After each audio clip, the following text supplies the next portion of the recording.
அன்பர்களே, ஆண்டவராகிய இயேசு கிறிஸ்துவின் நாமத்தில் உங்களுக்கு மனம் நிறைந்த வாழ்த்துக்களை தெரிவித்துக் கொண்டு சத்திய வசனம் திருமறை பாட நிகழ்ச்சிக்கு உங்களை அன்போடு அழைக்கிறோம்.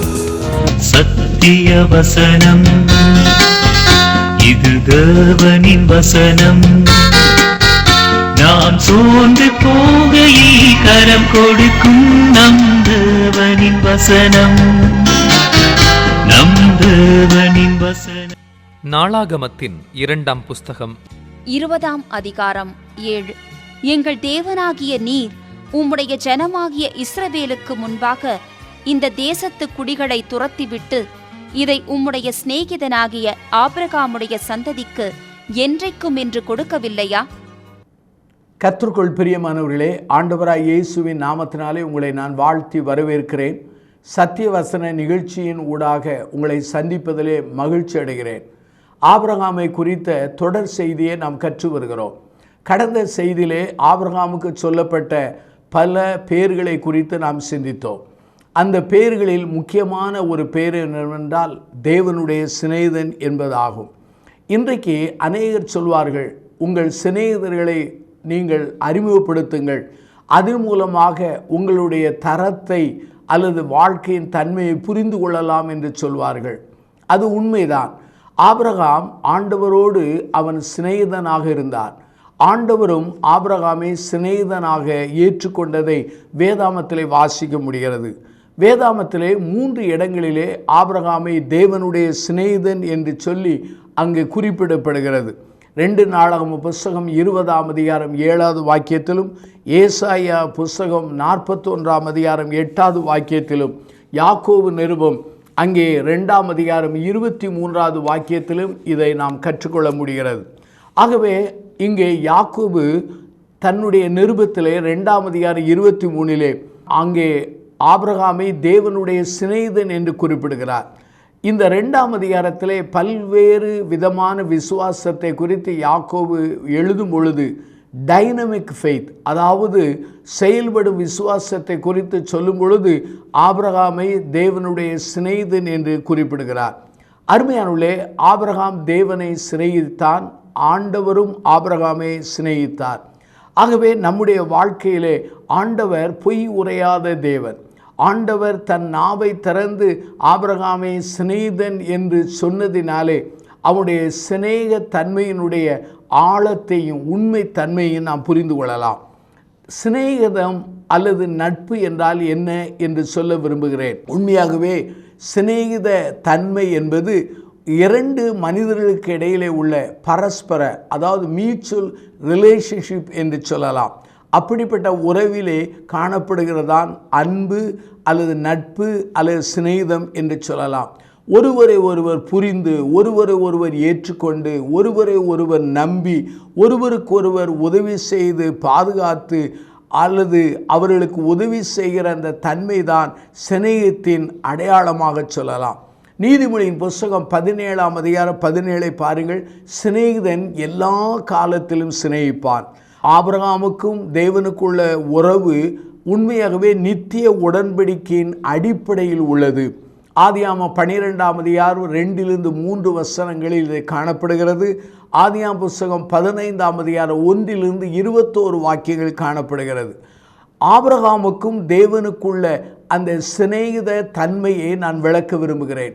முதலாவதாக, சிநேகிதன் தன் சிநேகிதனோடு ஒருமனப்பட்ட வாழ்க்கையை வாழ்வான். 2 பேர் சிநேகிதராக இருப்பார்கள் என்றால் அவர்களுடைய இருதயம் ஒருமனப்பட்டதாக இருந்தால்தான் அந்த சிநேகத்திலே நிலைத்திருக்க முடியும். ஆமோஸின் புஸ்தகம் 3ஆம் அதிகாரம் 3 வாசித்து பாருங்கள். 2 பேர் ஒருமனப்பட்டு இருந்தால் ஒழிய அவர்கள் ஒருமித்து நடந்து போவார்களோ என்று அங்கு ஆவியானவர் கேட்கிறார். அருமையானவர்களே, தேவனுடைய இருதயத்துக்கு இசைந்து, தேவனுடைய சித்தத்தின்படி நடந்து, தேவனுடைய வார்த்தைகள் ஆலோசனை கீழ்ப்படிந்து நடக்கிற ஒரு மனிதனாக ஆபிரகாம் காணப்பட்டார். ஆதியாகமம் புஸ்தகம் 12ஆம் அதிகாரம் 1 பாருங்கள். உன் தேசத்தையும் உன் இனத்தையும் உன் குடும்பத்தை விட்டு நான் உனக்கு காண்பிக்கிற அந்த இடத்துக்கு போய் என்று சொன்னார். ஆபிரகாம் உடனே கீழ்ப்படிந்து அவன் சென்றான். அருமையானவர்களே, சிநேகிதத்தினுடைய அடிப்படை என்னவென்றால் கீழ்ப்படுதல் ஆகும். இதுதான் சிநேகிதத்தின் முதல் பண்பாக காணப்படுகிறது. அருமையானவர்களே, தேசம், இனம், குடும்பத்தை இழப்பது என்பது வித்தியாசமான ஒரு நிலையாகும். இது ஆபிரகாமினுடைய ஒரு பூரண ஆழமான கீழ்ப்படுதலை அது விளக்குகிறது. இன்றைக்கு தேவனுக்காக, தேவனுடைய நாமத்துக்காக அறியப்படாத இடங்களிலே குடும்பத்தை விட்டு, இனத்தை விட்டு, தேசத்தை விட்டு பல இடங்களிலே, பல தேசங்களிலே மிஷனரியாய் சொல்கிற மக்களை நான் ஆபிரகாமின் அழைப்பு என்று சொல்லி அடிக்கடி நான் பிரசிப்பது உண்டு. அருமையானவர்களே, ஆகாரையும் அவளுடைய மகனையும் துரத்திவிடு என்று சொல்லும் பொழுது ஆபிரகாமுக்கு அது துக்கமாய் இருந்தது. ஆனாலும் கீழ்ப்படிந்தார். ஆதியாம் புஸ்தகம் 21ஆம் அதிகாரத்திலே 11 பார்க்கிறோம். ஆகவே ஆபிரகாமினுடைய வாழ்க்கையிலே தேவனுடைய இருதயத்தின் எண்ணங்களுக்கு தக்கதாக, சிந்தைகளுக்கு தக்கதாக அவன் கீழ்ப்படிந்தார்.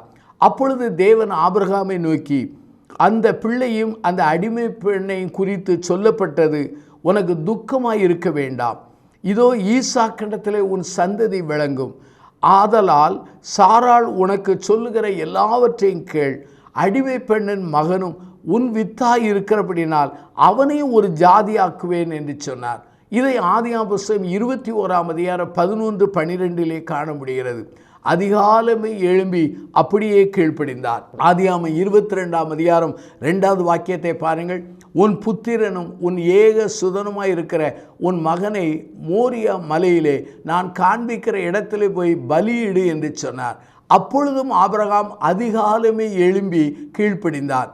அதிகாலையிலே எழும்பி என்று அந்த வார்த்தைகள் ஆகாருடைய விஷயத்திலும் அதே சமயத்தில் ஈசாக்கு விஷயத்திலும் ஆபிரகாம் செயல்பட்டான். காரணம் என்ன? அவருடைய துரிதமான கீழ்ப்படுதலை அந்த வசனங்களிலே நான் காண முடிகிறது. ஆகவே 2 பேர் ஒருமனப்பட்டால்தான் அந்த சிநேகிதத்தினுடைய தன்மை அது வளரக்கூடியதாக இருக்கிறது. அருமையானவர்களே, ஆபிரகாம் தேவனுடைய சித்தத்திற்கு தன்னை பூரணமாய் அர்ப்பணித்து கீழ்ப்படிந்த ஒரு மனிதனாய் காணப்பட்டார். 2வதாக இந்த சிநேகித தன்மையை குறித்து விளக்க விரும்புகிறேன். முதலாவது சொன்னேன், ஒருமனப்பட்டிருக்க வேண்டும். 2வது, சிநேகிதனுக்காக அதிக நேரம் செலவழிப்பார். இன்றைக்கு பாருங்கள், 2 பேர் சிநேகிதராக இருக்கிறார்கள், ஒருவரை ஒருவர் பார்க்கவில்லை, ஒருவரோடு ஒருவர் பேசவில்லை, ஒருவரோடு ஒருவர் அவர்கள் நேரத்தை கழிக்கவில்லை என்றால் அந்த சிநேகத்தை குறித்து நாம் கேள்வி கேட்க வேண்டிய நிலையில் உண்டு. ஆபிரகாமோடு ஆண்டவர் தன் நேரத்தை செலவழித்தார். அதே சமயத்தில் ஆபிரகாமும் தேவனோடு நேரத்தை செலவழித்தார். வேதாமத்தை நீங்கள் வாசித்து பாருங்கள். தேவனுடைய பக்தர்கள் எல்லாரும் தேவ சமூகத்திலே அதிகமாக அவர்கள் நேரத்தை செலவழிக்கிறவர்கள். ஆண்டவருடைய சமூகத்திலே தங்கள் நேரத்தை செலவிடுகிற மக்களாக காணப்பட்டார்கள். லூக்கா நற்செய்தி நூல் 10ஆம் அதிகாரம் 42 பாருங்கள். மரியாள் தன்னை விட்டு எடுபடாத நல்ல பங்காக அதை அவள் தெரிந்து கொண்டாள். காரணம் என்ன? தேவ சமூகத்திலே அவள் அமர்ந்திருந்து அவர் சொல்வதையே கேட்டுக்கொண்டிருந்தாள். சங்கீதம் 27ஆம் சங்கீதம் 4 வாசித்து பாருங்கள். சங்கீதக்காரன் சொல்கிறார், கர்த்தரிடத்தில் ஒன்றை நான் கேட்டேன், அதையே நாடுவேன், நான் கர்த்தருடைய மகிமையை பார்க்கும்படியாகவும் அவருடைய ஆலயத்தில் ஆராய்ச்சி செய்யும்படியாகவும் நான் என் ஜீவனுள்ள நாளெல்லாம் கர்த்தருடைய ஆலயத்தில் தங்கியிருப்பதே நாடுவேன் என்று சொன்னார். அருமையானவர்களே, கர்த்தரை ஏற்றுக்கொண்ட விசுவாசிகள், கர்த்தரை ஏற்றுக்கொண்ட ஊழியர்கள், கர்த்தருக்காக வாழுகிற தேவனுடைய மனிதர்கள் எல்லாருமே ஆண்டவருடைய சமூகத்திலே நீண்ட நேரம் தேவ சமூகத்திலே தரித்திருந்து அதிகாலமேலே நேரம் கிடைக்கும் போதெல்லாம் அவரோடு தன் சிநேகித தன்மையை வெளிப்படுத்தினார்கள். அருமையானவர்களே, தேவ சமூகத்தில் நீண்ட நேரம் தரித்திருப்பது வீண் என்று எண்ண வேண்டாம். தேவ சமூகத்திலே அங்கே நீண்ட நேரம் தரித்து தேவனோடு ஐக்கியப்பட, உறவுபட, அவரோடு பேச, நம்முடைய அன்பை கொட்டுகிற அந்த நேரமானது வல்லமையை பெற்றுக்கொள்கிற நேரம், வழிநடத்தலை பெற்றுக்கொள்கிற நேரம், அதே சமயத்தில் ஆலோசனையை பெற்றுக்கொள்கிற நேரம், வாக்குத்தத்தங்களை பெற்றுக்கொள்கிற நேரம், எச்சரிப்புகளையும் திட்டங்களையும் பெற்றுக்கொள்கிற நேரம். ஆகவே ஆபிரகாம் வாழ்க்கையிலே தேவனோடு ஒருமனப்பட்டு நடந்தான், தேவனோடு நீண்ட நேரம் செலவழித்தான். ஆபிரகாமுடைய வாழ்க்கையை நீங்கள் ஒவ்வொரு பகுதியை பார்த்தாலும் தேவ சமூகத்திலே தரித்திருந்த ஒரு மனிதனாக காணப்படுகிறான். தேவனிடத்திலே பேசுகிறவனாக, தேவனை ஆராதிக்கிறவனாக அவன் காணப்பட்டான்.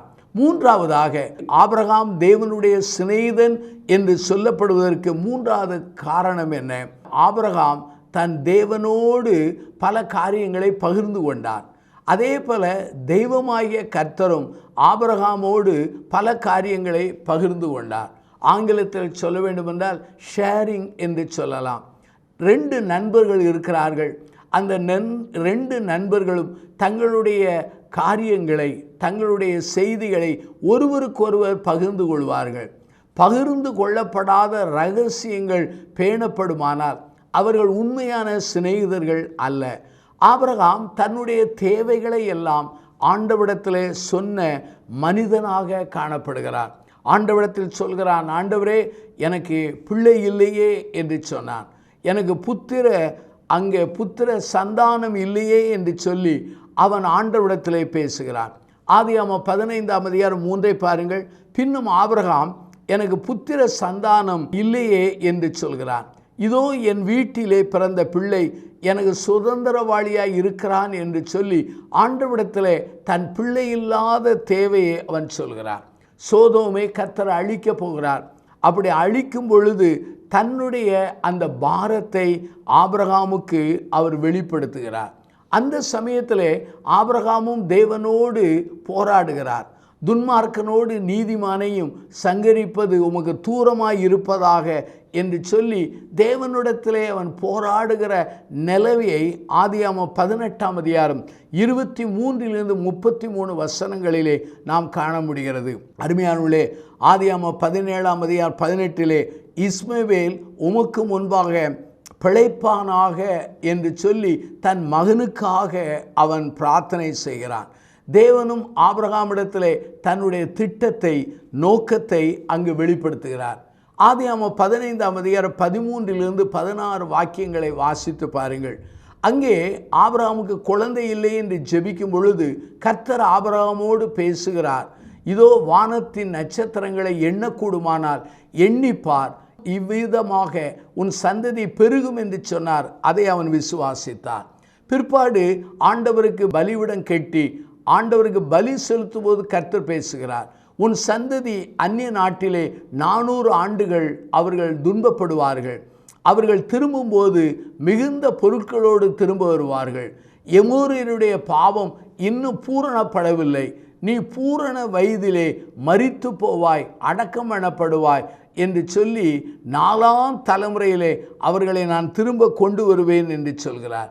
அருமையானவர்களே, ஆபிரகாம் தன் தேவையை, தன் விருப்பத்தை, தன் சஞ்சலத்தை, தன்னுடைய நெருக்கத்தை ஆண்டவரோடு பகிர்ந்து கொண்ட மனிதன். அதே சமயத்தில் ஆண்டவரும் தான் செய்ய போகிற திட்டத்தை அல்லது தன்னுடைய இஸ்ரவேல் ஜனங்களுக்கு வைத்திருக்கிற அந்த 400 ஆண்டு கால திட்டத்தை அந்த ஆபிரகாமுக்கு பகிர்ந்து கொள்கிறார். வேத வசனத்தை வாசித்து பாருங்கள். ஆதியாகமம் 18:18 சொல்கிறது, நான் செய்ய போகிறதை ஆபிரகாமுக்கு மறைப்பேனோ என்று சொன்னார். முதலாவது சொன்னேன், ஒரு உண்மையான சிநேகிதன் வாழ்க்கையிலே ஒரு மனம் காணப்படும் என்று சொன்னேன். 2வது, உண்மையான சிநேகிதத்தினுடைய அடிப்படையிலே எது காணப்படும் என்று சொன்னால் நீண்ட நேரம் அவர்கள் தங்கள் நேரத்தை செலவழிப்பார்கள் என்று சொன்னேன். உண்மையான சிநேகிதத்தின் 3வது தன்மை என்ன? அவர்கள் தங்கள் காரியங்களை ஒருவருக்கொருவர் பகிர்ந்து கொள்வார்கள். அருமையானவர்களே, உங்கள் வாழ்க்கையிலே பகிர்ந்து கொள்கிற தன்மை இருக்கிறதா? நம்முடைய வீழ்ச்சிகள், பலவீனங்கள், மீறுதல்கள், கரையப்பட்ட தன்மைகள், நம்முடைய பலங்கள், பலவீனங்கள், நம்முடைய வாழ்க்கையில் வருகிற சோதனைகள், நம்முடைய எண்ணங்கள் கட்டுப்பாடற்ற நிலையிலே அங்கே ஓடுகிற தன்மைகள், வெற்றி இல்லாத வாழ்க்கையினுடைய காரியங்கள், நம்முடைய எரிச்சல்களை, கோபங்களை, மேற்கொள்ள முடியாத போராட்டங்கள், இவைகளெல்லாம் ஆண்டவரிடத்திலே மனந்திறந்து நாம் பகிர்ந்து கொள்கிறோமா? நீதிமொழியின் புஸ்தகம் 28:13 சொல்கிறது, தன் பாவங்களை மறைக்கிறவன் வாழ்வடைய மாட்டான், அவைகளை அறிக்கை செய்து விட்டு விடுகிற எவனோ அவன் இரக்கம் பெறுவான். சகோதர சகோதரிகளே, ஆண்டவரிடத்திலே நீங்கள் பகிர்ந்து கொள்ளுகிற ஒரு சிநேகிதனாய் மாறுங்கள். யோவான் 15:15 நம்முடைய மீட்பெரும் தெய்வமாகிய இரட்சகராகிய இயேசுவானவர் சொல்கிறார், இனி நான் உங்களை ஊழியக்காரன் என்று சொல்கிறதில்லை. ஊழியக்காரன் தன் எஜமான் செய்கிறதை அறிய மாட்டான். நான் உங்களை சிநேகிதர் என்றேன், ஏனெனில் என் பிதாவிடத்தில் நான் கேள்விப்பட்ட எல்லாவற்றையும் உங்களுக்கு அறிவித்தேன் என்று சொல்கிறார். ஆண்டவர் தன் சீடர்களை ஊழியக்காரன் வேலைக்காரன் என்று அழைக்கவில்லை, சிநேகிதர் என்று அழைக்கிறார். ஏனென்றால் எஜமான் செய்வது வேலைக்காரனுக்கு தெரியாது. ஆனால் சிநேகிதருக்கு தான் செய்ய போகிறதை அறிந்ததை சொல்கிறார். அருமையான என் சகோதர சகோதரிகளே, நம்முடைய வாழ்க்கையை நாம் சிந்திக்க அழைக்கப்படுகிறோம். கொரிந்துக்கு பட்டணத்துக்கு பவுல் சொல்கிறார், அதிக எதிர்ப்புகள் அவங்க பெருகிவிட்டது. அந்த ராத்திரியிலே பவுலுக்கு ஆண்டவர் தரிசனமாகிறார். நீ பயப்படாமல் பேசு, மௌனமாயிராதே, நான் உன்னுடனே கூட இருக்கிறேன், உனக்கு தீங்கு செய்யும்படி ஒருவனும் உன்மேலே கைப்படுவதில்லை, இந்த பட்டணத்திலே எனக்கு அநேக ஜனங்கள் உண்டு என்றார். அப்போஸ்தலர் நடவடிக்கையின் புத்தகம் 18:9-10 இதை வாசிக்க முடிகிறது. அந்த பட்டணத்திலே 18 மாதங்கள் அங்கே பவுல் தங்கியிருந்து திருப்பணி செய்கிறார். அருமையானவர்களே, பகிர்ந்து கொள்வது, நாம் ஆண்டவரிடத்தில் பகிர்ந்து கொள்வது ஜெபமாக வேண்டுதலாக காணப்படும். ஆனால் ஆண்டவர் நம்மிடத்திலே பகிர்ந்து கொள்வது வாக்குத்தத்தமாக, வழிநடத்தலாக, தீர்க்க தரிசனங்களாக, வெளிப்படுத்தலாக, உற்சாகம் தருகிற போதனைகளாக, திட்டங்களாக அதை காணப்படக்கூடும் என்பதை நான் சொல்ல விரும்புகிறேன். அருமையானவர்களே, ஆகவே ஆண்டவருடைய சிநேக தன்மையின் காரியங்களை சொன்னேன். கடைசியாக ஒன்றை சொல்கிறேன். ஆண்டவருடைய சிநேகித தன்மையின் அடிப்படை என்ன? ஆபிரகாம் ஆண்டவருக்காக தன் ஜீவனுக்கு மேலான உள்ளதை அவன் இழக்க தயாராக இருந்தான். சிநேகிதன் தன் சிநேகிதனுக்காக ஜீவனை கொடுப்பான். யோவான் நற்செய்தி நூல் 15:13 சொல்கிறது, ஒருவன் தன் சிநேகிதருக்காக ஜீவனை கொடுக்கிற அன்பிலும் அதிகமான அன்பு ஒருவரிடத்தில் இல்லை. சிநேகிதன் தன்னுடைய சிநேகிதருக்காக எல்லாவற்றையும் இழக்க அவன் முற்படுவான். இதற்கு பழைய ஏற்பாட்டிலே தாவீது யோனத்தானுடைய அந்த சிநேகித அன்பு அடையாளமாக இருக்கிறது. தாவீதின் அன்புக்காக, சிநேகிதத்துக்காக தன்னுடைய ஆட்சி நிலையே அவன் விட்டு கொடுக்க தயாராக இருந்ததை திருமுறையிலே நாம் காண முடிகிறது. இங்கே பாருங்கள், ஆபிரகாம் தன்னுடைய ஜீவனுக்கு மேலாக நேசித்த தன் குமாரனையே பலியிட அவன் முற்படுகிறான். இது எதை காட்டுகிறது என்றால், ஆண்டவருக்காக தன் உயிருக்கு மேலாய் நேசித்த மகனையே அவன் கொடுக்க முற்படுகிறான். மகனா அல்லது தெய்வமா என்றால் அவன் தெய்வமாகிய அவரையே சிநேகிதனாய் வைத்து இழக்க முற்பட்டான். இதை ஆதியாம் புத்தகம் 22:1-22 வாக்கியங்களை நாம் காண முடிகிறது. அருமையானவர்களே, பிதா நம்மேல் அன்பு வைத்ததினாலே குமாரனை நமக்கு தந்தார். குமாரன் நம்மை சிநேகிதனாக எண்ணியதினாலே தன்னையே சிலுவையிலே அவர் பலியாய் கொடுத்து தியாகம் பண்ணினார். அருமையானவர்களே, முதல் நூற்றாண்டு ஊழியர்கள், அப்போஸ்தலர்கள், இரத்த சாட்சிகள் எல்லாருமே ஆண்டவருக்காக ஆண்டவரை தங்கள் சிநேகிதராய் கொண்டதினாலே தங்கள் உயிரை கூட இழக்க அவர்கள் தயாராக இருந்தார்கள். இதை நம்முடைய வேதாமத்திலே ஸ்தேவான் வாழ்க்கையிலே நாம் பார்க்க முடிகிறது. ஆகவே ஆபிரகாம் கீழ்ப்படுதல் மூலமாய் தன்னையே கொடுத்தான். ஆதியாகமம் 12:1-4 வரை காண முடிகிறது. ஆதியாகமம் 14:20 ஆபிரகாம் தன் ஆசீர்வாதங்களை ஆண்டவருக்கு கொடுத்தான். ஆண்டவருடைய ஊழியனான அந்த மெல்சேதேக்குக்கு அவன் கொடுத்தான். அதே சமயத்தில் அங்கே ஆதியாகமம் 22:1-2 ஆபிரகாம் தன் மகனையே ஆண்டவருக்காக கொடுத்தான். ஆகவே அருமையானவர்களே, ஆபிரகாமை தேவன் சிநேகிதன் என்று அழைத்த காரணம் என்ன? ஒருமனப்பட்டிருந்தான், நேரத்தை கொடுத்தான், தன்னுடைய காரியங்களை பகிர்ந்து கொடுத்தான், கொடுக்கிறவனாக தன் ஜீவனேக்கு ஒப்பாய் இருக்கிற மகனையே கொடுக்கிறவனாய் காணப்பட்டான். நம்முடைய சிநேகித தன்மை எப்படி இருக்கிறது? நாம் சிந்திக்க வேண்டும். ஆண்டவர் என்னையும் உங்களையும் தன்னுடைய சிநேகிதனாக கொள்ள வேண்டும் என்றால் அவரோடு ஒருமனப்பட்டு அவர் நமக்கு சொல்லுகிற காரியங்களுக்கு கீழ்ப்படுகிறோமா? அவரோடு நேரத்தை செலவழிக்கிறோமா? அவரோடு எல்லாவற்றையும் பகிர்ந்து கொள்கிறோமா? சிலவற்றை பகிர்ந்து கொள்கிறோம், சிலவற்றை நமக்கென்று பிடித்து வைத்து கொள்கிறோம் அல்லவா? அதை நாம் விட்டு விடுவோம். அதே சமயத்தில் சிநேகிதனுக்காக எல்லாவற்றையும் இழக்க முற்பட்ட அந்த மக்களைப் போல நானும் நீங்களும் காணப்பட ஆண்டவர் உதவி செய்வார். ஆண்டவருடைய கிருபையினாலே ஆபிரகாமை எவ்வாறு தேவன் தன் சிநேகிதன் என்று அழைத்தாரோ, அதே போல கிறிஸ்து இயேசுவுக்கு நல்ல சிநேகிதனாய் காணப்பட ஆவியானவர் உதவி செய்வாராக. கண்களை மூடி பிரார்த்தனை செய்வோம். அன்பின் பிதாவே, இந்த நல்ல நாளுக்காக நாங்கள் நன்றி சொல்கிறோம். ஆபிரகாமை குறித்து நாங்கள் கற்றுக்கொண்டோம்.